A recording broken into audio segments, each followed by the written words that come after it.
مفتی شریف الرحمان صاحب کے بیانات کے لیے مفتی صاحب کے آفیشیل چینل مفتی شریف الرحمان سپیچز کو سبسکرائب کریں۔ بسم اللہ الرحمن الرحیم۔ یہ میرے ہاتھ میں مقدمہ ابن صلاح ہے جس کا صفحہ ہے 53۔ القسم الثانی ان یکون راویہ من المشہورین بالصدق والامانۃ۔ بات یہ ہے کہ میں دو زبانوں میں انشاءاللہ بات کروں گا، پہلے اردو میں اور پھر اس کے بعد پشتو میں، کیونکہ بہت سے لوگوں نے درخواست کی ہے کہ آپ پشتو میں بھی ہمیں سمجھائیں، تو میں نے کہا چلو یہ تکلیف میں کروں گا۔ القسم الثانی یکون راویہ من المشہورین بالصدق والامانۃ۔ دوسری قسم یہ ہے کہ اس کا راوی ان رجال میں سے ہو، ان مردوں میں سے ہو جو صدق اور امانت میں مشہور ہوتے ہیں، غیر علاوہ اس کے انہ لم یبلغ درجۃ رجال الصحیح، مگر یہ کہ وہ صحیح کے رجال کے درجے کو نہ پہنچ پایا ہو، لکونہ یقصر عنہم فی الحفظ والاتقان، بوجہ اس کے کہ حفظ اور اتقان میں رجال صحیح سے کوتاہ ہونے کی وجہ سے، وهو مع ذلك يرتفع عن حال من يعد ما ينفرد به من حدیثه منکرا، اور اس کے باوجود کہ وہ اس شخص کے حال سے بلندتر ہوتا ہے، یرتفع عن حال من، اس شخص کے حال سے بلندتر ہوتا ہے، يعد ما ينفرد به من حدیث منکرا، جس کی وہ حدیث باوجود اس شخص کے حال سے بلندتر ہوتا ہے جس کی وہ حدیث منکر سمجھی جاتی ہے، جس کو وہ اکیلا روایت کرنے والا ہو۔ وَيُعْتَبَرُ فِي كُلِّ هَذَا مَعَ سَلَامَةِ الْحَدِيثِ مِنْ أَنْ يَكُونَ شَاذًا وَمُنْكَرًا، اور اس کے باوجود وہ اس شخص کے حال سے بلندتر ہوتا ہے جس کی وہ حدیث منکر سمجھی جاتی ہے۔ وَيُعْتَبَرُ فِي كُلِّ هَذَا مَعَ سَلَامَةِ مِنْ أَنْ يَكُونَ شَاذًا، جس کو وہ اکیلا روایت کرنے والا ہو، اور دوسرے ان تمام امور میں حدیث کے شذوذ اور نکارت سے محموز اور مامون رہنے کے ساتھ ساتھ معلل ہونے سے بھی اس کا محفوظ ہونا درکار ہوتا ہو۔ سلامتہ من ان یکون معللا، یعنی مطلب ویعتبر فی کل لہذا مع سلامت الحدیث، کہ اس کی حدیث صحیح سالم ہو اس بات سے کہ وہ شاذ بن جائے، منکر بن جائے، وہ سلامتہ، اور سالم ہو اس بات سے کہ وہ معلل ہو، یعنی اس کا محفوظ ہونا درکار ہوتا ہے۔ وَعَلَى قسم ثانی يتنزل کلام الخطیبی، اور اس دوسری قسم پر خطابی کا کلام جو ہے وہ اترتا ہے۔ فَهَذَا الَّذِي ذَكَرْنَاهُ جَامِعٌ لِمَا تَفَرَّقَ فِي كَلَامِ مَنْ بَلَغَنَا كَلَامُهُ فِي ذَلِكَ، الغرض یہ تفصیل جو ہم نے عرض کی ہے ان لوگوں کے متفرق کلاموں کی جامع ہے جس کا کلام اس سلسلے میں ہمیں پہنچا ہے۔ بلغنا کلامہ فی ذلک، وکأن الترمذی ذکر احد النوعی الحسن، گویا کہ امام ترمذی نے حسن کی دو نوعوں میں سے ایک کو ذکر کیا ہے۔ اچھا جی، وذکر الخطابی النوع الآخر مختصرا کل واحد منہما علی ما رأى انہ یشکل۔ اچھا جی،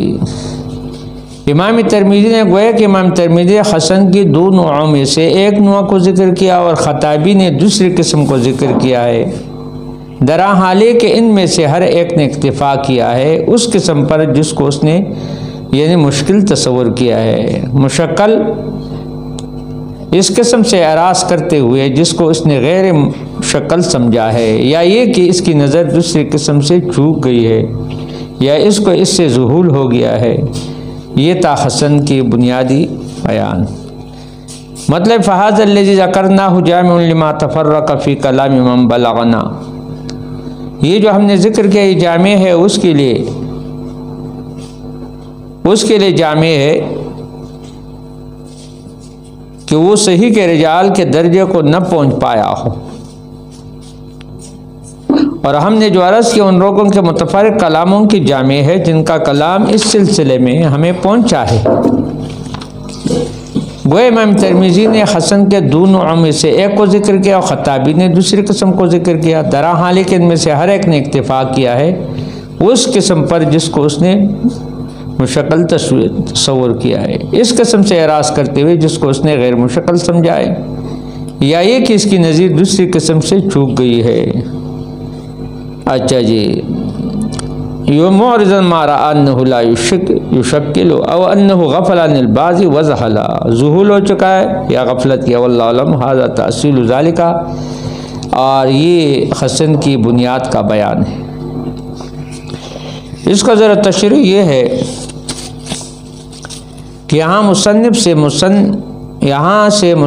نے حسن کی دوسری قسم یعنی حسن لذاتی ہی کی تعریف کی ہے کہ حسن کی دوسری قسم وہ ہے جس کا کوئی راوی صدق اور امانت میں معروف ہونے کے باوجود ضبط و اتقان میں ہلکا ہو، کمزور ہو، کہ اس کی حدیث پر صحت کا حکم نہ لگایا جا سکے، تاہم اتنا گیا گزرا بھی نہ ہو، گرا پڑا بھی نہ ہو، اگر کسی حدیث کی روایت میں منفرد ہو تو اسے منکر اور شاذ سے موسوم کیا جائے، اتنا گرا پرا نہیں ہے، بشرطے کہ وہ حدیث شذوذ اور علت خفیہ سے محفوظ ہو۔ فرماتے ہیں کہ امام خطابی کی تعریف کا محمل یہی قسم ہے، فہذا الذی ذکرناہ۔ حافظ ابن صلاح کے اس قول کا مطلب یہ ہے کہ حسن کے مختلف لوگوں نے مختلف انداز سے تعریف کی ہے، مگر ہم نے تمام کا خلاصہ و لب لباب پیش کر دیا ہے۔ جن لوگوں کے کلام میں بظاہر تعارض نظر آ رہا تھا ہم نے اس کو دفع کر دیا۔ گوئے کہ ترمذی نے ذکر احد النوع الحسن جو عبارت میں ہے، اس عبارت سے اعتراض کا جواب دینا چاہتے ہیں کہ امام ترمذی اور خطیبی بڑے لوگ ہیں، ان لوگوں نے حسن کی تعریف کیوں مجمل رکھا ہے، وہ جامع نہیں رہے، اور ہر ایک سے حسن کی ایک قسم چھوٹ گئی ہے۔ حافظ ابن صلاح نے دو جواب پیش فرمائے، دونوں حضرات میں سے جس نے جس قسم کو مشکل سمجھا اسی کی تعریف کر دی اور دوسرے کو چھوڑ دیا، گوئے کہ دونوں کے درمیان یہی بات ہے۔ باقی مطلق حسن جو ہے وہ کیا ہے، والذی اتصل سند بالصدوق الضابط المتقن غیر تمامہما۔ رہی مطلق حدیث حسن تو وہ ایسی حدیث ہے جس کی سند متصل ہو اور مرکب ہو، عادل اور ضابط راوی سے، جس کا ضبط اتقان کا کامل نہ ہو، ایسے راوی سے جو کذب کے علاوہ سبب سے ضعیف ہو، جس کو تعدد طرق سے قوت حاصل ہو جائے بشرطے کہ دونوں قسمیں شذوذ اور علت سے محفوظ ہو۔ اچھا جی، قسم ثانی دا دے چې راوی دی مشهورین نبی په صدق سره په امانت سره مشهور دی په صداقه امانت سره، علاوه د دې چې انه لم یبلغ درجه رجال الصحیح، ہاں مگر د صحیح رجال درجه ته نه دی رسیدلی، ولی لکونه یقصر عنهم فی الحفظ والاتقان، بوجه د دې چې په حفظ په اتقان کې د رجال صحیح نه کوتاه دی، کمزور کم دی، وہ مع ذالک باوجود دینا یرتفع دی اوچتی گن حال من حال دیا چاہاں یعد چکن لیکی کہ ما ینفر دوی من حدیث منکرن، اے سوکت پا حدیث منکر سر متفرد کی گئی نو دے دیا گینا اوچت تے، او یعتبر فی کل لہذا اعتبار کی پر ہر یو کی، لیکن سر سلامت تے حدیث نہ دے خبر نہ چدا بشاز نہیں منکر بنی او سلامت بیداسی دا معلل بنوی نو پا قسم ثانی منی دا پریوزی پا کلام دی خطابی کی دوارا امامان دی، لیکن یو چی دے امام ترمذی یو شیع گرن دے او دو بل شیع گرن دے، فہذا اللذی ذکرناہ جامع، دا چی مون ذکر کر دا جامع دے آغا تفرق فی کلام من چی فرق راغلے پا کلام دے آغا چاکی چی مونگ تا رسیدل دے دا کلام پا دے کے دے حسن پا تعریف کیو، وکان ترمذی ذکر احد نوع الحسن، گوئے کہ ترمذی پا دو نوع دے حسن کی ذکر کر دے، و ذکر خطابی نوع الاخر، گوئے کہ امام خطابی نے دویم نوع ذکر کر دا اختصار کر دے ہر واحد دے اگونا علا ما رآ پاک من چی دولی دل چی دا یشکلو دا دے اگے چی دے ہم شکل دے، امور ازن اراز کرام ما رآ چی دولی دل نو لا یشکلو دا مشکل دے، او انو غفلان الباز یا تو غفلت دے باز نہ کر دے، وضاحلہ ظہول کر دے زڑنے اخلی، واللہ علم حاضا تاسون لرکا دا پدی کی بنیادی خبر دا۔ نو گویا کہ یو دی امام ترمذی دا غشو او یو دی امام خطابی دا غشو، نو دوارو الگ الگ تعریف تے لگا، بلکہ علامہ طاہر جزائری ہوئی چھے ابن صلاح دا تعویل عرضر پیش کولو ضرورت نو، بلکہ حقیقت دا دے چکم نوعی تا خطیب دا خطابی حسن ویل دی دیگه تعریف کر دے،